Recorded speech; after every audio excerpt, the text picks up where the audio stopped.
This episode of Nerdist News is sponsored by Star Wars Jedi Fallen Order.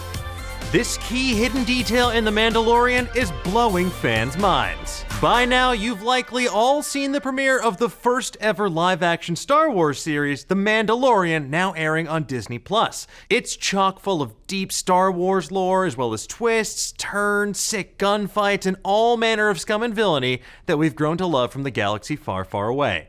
However, in between all the callbacks to Gatekeeper droids and Kowakian monkey lizards, R.I.P. Salacious Crumb's friend, there was at least one key hidden detail that has huge implications for not only the series, but the Star Wars galaxy at large. And it ties directly into the prequel trilogy and the asset from Chapter 1 in a major way.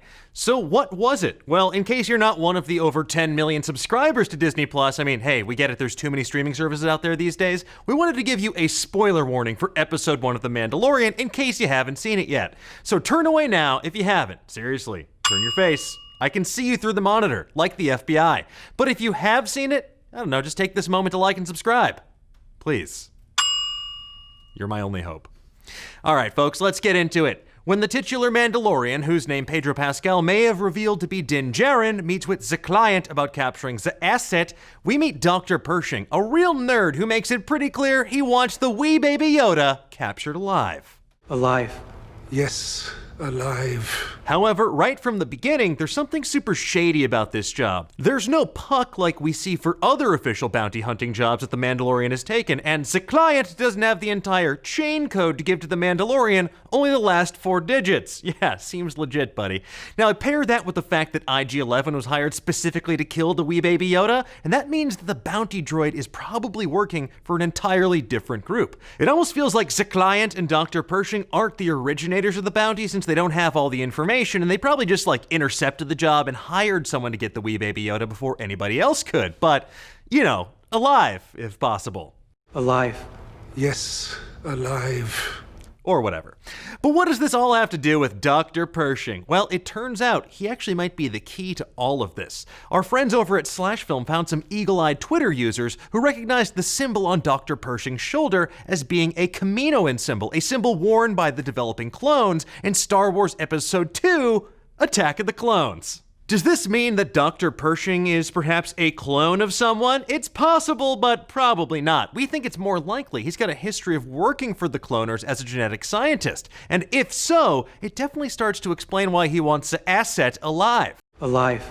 Yes, alive. Now, despite his popularity, we actually know very little about Yoda and his species. George Lucas has been so tight-lipped about it, we don't even have a name for them. I just call them Smooth Boys, if you've seen that image of Smooth Yoda online. I guess that's probably only me. Anyway, moving on. They're rare, and the only 2 previous members that we've seen, Yoda and Yaddle, were powerful enough in the Force to be members of the Jedi Council. Now, it seems likely that due to the secrecy around Yoda's species, as well as their power level, and what appears to be a unique connection to the Force, that Dr. Pershing probably wants to find a way to exploit that with science. Now, some are speculating that Pershing's ties to cloning means that this baby could be a clone of Yoda himself, or that Pershing would just want to clone more of Yoda's species. But, well, it seems a little too simple and not insidious enough for a geneticist with ties to the Empire. That's about as sinister as you get. You're like the Mr. Sinister of the Empire.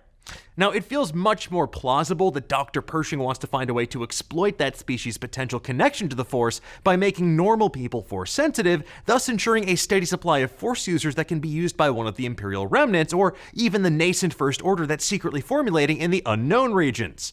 Now, maybe he does this by, injecting people with the baby's midichlorians or whatever's floating around a tiny baby Yode, or maybe he's going to create new clones with Force abilities. We don't know. We're not space doctors. You want that answer? I don't know. Talk to Kyle Hill in person.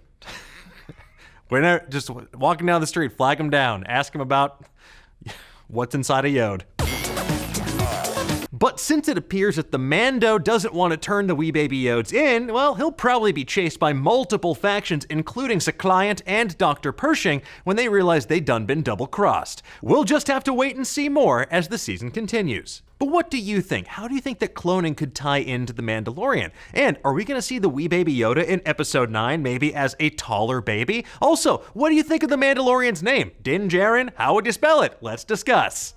Thanks again to Star Wars Jedi Fallen Order for sponsoring today's episode.